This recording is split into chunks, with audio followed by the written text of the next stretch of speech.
भगवान विष्णु जी का मत्स्य अवतार।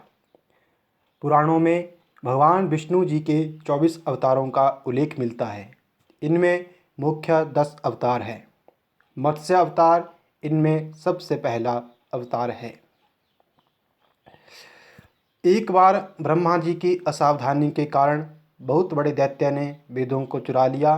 उस दैत्य का नाम हयग्रीव था। वेदों को चुरा लेने के बाद इस धरा से ज्ञान लुप्त हो गया। चारों ओर अज्ञानता और पाप का बोलबाला हो गया था। तब भगवान विष्णु जी ने धर्म की रक्षा के लिए मत्स्य रूप धारण किया था और हयग्रीव नामक एक राक्षस का वध भी किया था। भगवान विष्णु जी ने मत्स्य रूप किस प्रकार धारण किया, इसकी कथा पुराणों में मिलती है, जो कि इस प्रकार है। कल्पांत में एक तपस्वी राजा सत्यव्रत हुए थे।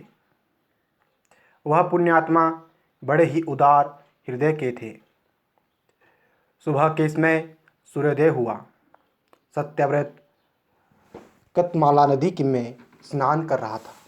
उसने स्नान करने के पश्चात जब तर्पण के लिए अंजलि में जल लिया तो अंजलि में जल के साथ एक छोटी सी मछली भी आ गई थी।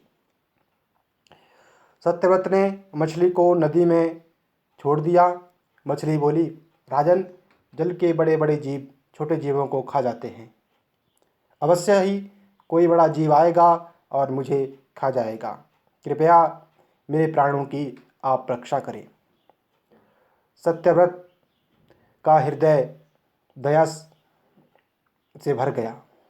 उसने मछली को जल से भरे हुए अपने कमंडल में डाल दिया। तभी एक आश्चर्यजनक घटना घटी। एक रात में मछली का शरीर इतना बड़ा हो गया कि कमंडल उसके लिए छोटा पड़ने लगा। दूसरे दिन मछली सत्यव्रत से बोली, राजन, मेरे रहने के लिए कोई दूसरा स्थान ढूंढिए, क्योंकि मेरा शरीर बहुत बढ़ गया है। मुझे घूमने फिरने में बहुत कष्ट हो रहा है। सत्यव्रत ने मछली को कमंडलों से निकालकर पानी से भरे हुए मटके में रख दिया। यहाँ भी मछली का शरीर रात भर में ही मटके में इतना बढ़ गया कि मटके में भी उसके रहने के लिए स्थान छोटा पड़ने लगा। उसके अगले दिन मछली फिर से राजा सत्यव्रत से बोली, राजन, मेरे रहने के लिए कहीं और प्रबंध कीजिए, क्योंकि मटका भी मेरे रहने के लिए छोटा पड़ रहा है। तब सत्यव्रत ने मछली को निकालकर एक सरोवर में डाल दिया, किंतु सरोवर भी मछली के लिए छोटा पड़ गया। इसके बाद सत्यव्रत ने मछली को नदी में और फिर नदी के बाद समुद्र में डाला। और यहाँ आश्चर्य देखिए, समुद्र में भी मछली का शरीर बहुत बढ़ गया। मछली के रहने के लिए समुद्र भी छोटा पड़ गया।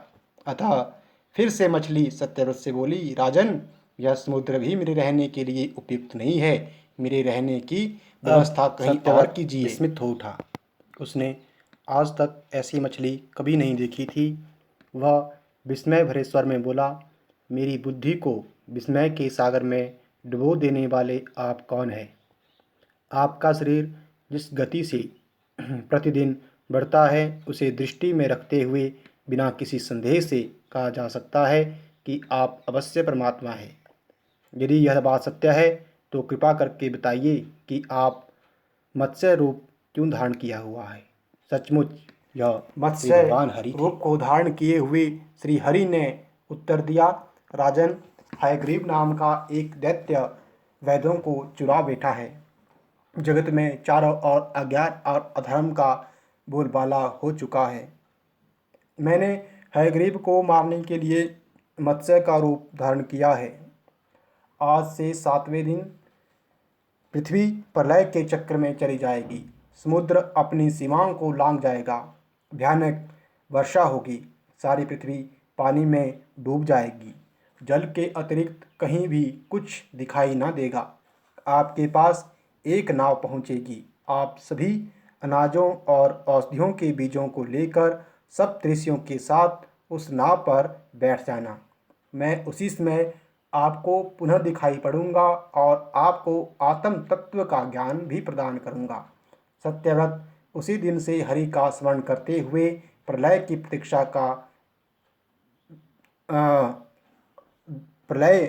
प्रतीक्षा करने लगे। 7वें दिन प्रलय का दृश्य उपस्थित हो उठा। समुद्र भी अपनी सीमाओं को लांघ गया। भयानक वर्षा हुई। थोड़ी ही देर में सारी पृथ्वी का जल ही जल हो गया। संपूर्ण पृथ्वी जल में समा गई। उसी समय एक नाव दिखाई पड़ी। सत्यव्रत सप्तऋषियों के साथ उस नाव पर बैठ गए। उन्होंने नाव के ऊपर संपूर्ण अनाजों और औषधियों के बीज भी भर लिए।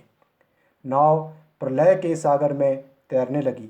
प्रलय उस सागर में उस नाव के अतिरिक्त कहीं भी कुछ भी नहीं दिखाई दे रहा था। मत्स्य रूपी भगवान प्रलय के सागर में ही दिखाई पड़े। सत्यव्रत और सप्तऋषि गण मत्स्य रूपी भगवान की प्रार्थना करने लगे, हे प्रभु, आप ही सृष्टि के आदि है, आप ही अंत हो, आप ही पालक है, आप ही रक्षक हो। दया करके हमें अपनी शरण में लीजिए, हमारी रक्षा कीजिए। सत्यव्रत और सप्तऋषियों की प्रार्थना पर मत्स्य रूपी भगवान प्रसन्न हो उठे। उन्होंने अपने वचन के अनुसार सत्यव्रत को आत्मज्ञान प्रदान किया और बताया, सभी प्राणियों में मैं ही निवास करता हूँ, ना कोई ऊंच है ना नीच, सभी प्राणी एक समान है। जगत नश्वर है, नश्वर जगत में मेरे अतिरिक्त कहीं कुछ भी नहीं है। जो प्राणी मुझे सब में देखता हुआ जीवन व्यतीत करता है, वह अंत में मुझ में ही मिल जाता है। मत्स्य रूपी भगवान से आत्मज्ञान पाकर सत्यव्रत का जीवन धन्य हो उठा। वो जीते जी ही जीवन से मुक्त हो गए। प्रलय का प्रकोप शांत हुआ। मत्स्य रूपी भगवान ने हयग्रीव को मारा और वेदों को छीनकर भगवान ब्रह्मा जी को दे दिया। इस प्रकार भगवान ने मत्स्य रूप धारण करके वेदों का उद्धार तो किया ही, साथ में संसार के प्राणियों का भी अमित कल्याण किया। भगवान इसी प्रकार समय समय पर अवतरित होते हैं और सज्जनों तथा साधुओं जनों का कल्याण करते हैं। अंत में आप सभी से निवेदन है कि आप मेरा चैनल सब्सक्राइब करें और पसंद आए तो लाइक भी करें। धन्यवाद।